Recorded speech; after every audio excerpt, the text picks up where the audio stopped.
nagkuhan sa mga speed. Dagalan na baso. Tangkaron. Di ko akalain na sinabit ko ang kinalalagyan ngayon. Wow. Para bang isang bagyong may lakas na signal number 4. Yung tipong di mo ginusto pero siyak naramdam mo ang tibok ng iyong puso.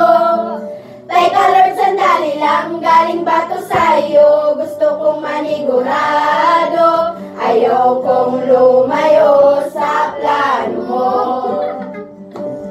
Dahil the best yung galing sa'yo. Ayaw kong lumayo sa kalooban mo.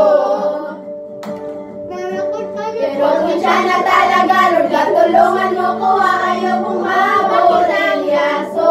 Ayaw kong pangunahan ang plano mo. Pero kung siya na talaga, Lord, katulungan mo ko. Ayaw kong mabulil yaso ang plano mo.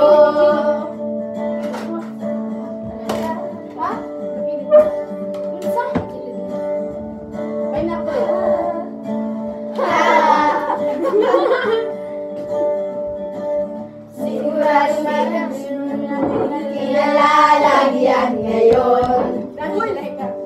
May naman kasi ako nabighani sa kanya noon.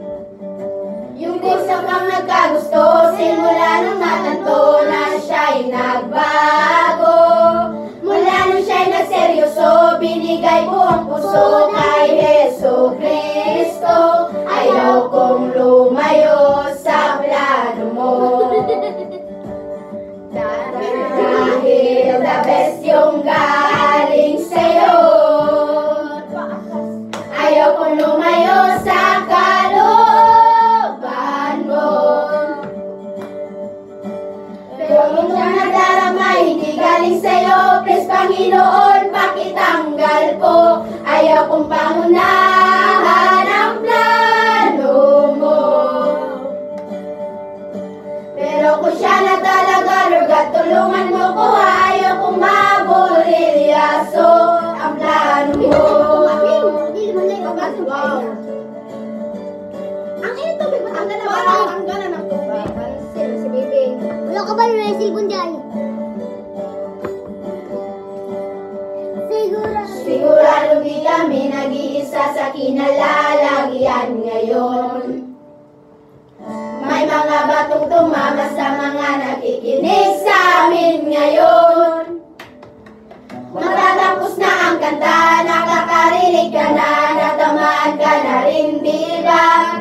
Huwag mo na itong ikaila, mahiya-hiya ka pa, ganito rin ang prayer mo, di ba?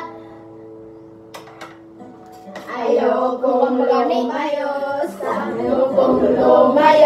sa plano mo. Dahil the best yung galing sa'yo. Ayokong lumayo sa kalooban mo. Kung itong nadarama hindi galing sa'yo, please Panginoon, pakitanggal ko. Ayaw kong pangunahan ang plano mo. Pero kung siya na talaga, Lord, tulungan mo ko. Ayaw kong mabulil yaso ang plano mo sa kalooban mo. Kung itong nadarama hindi galing sa'yo, please Panginoon, pakitanggal po. Ayaw kong pangunahan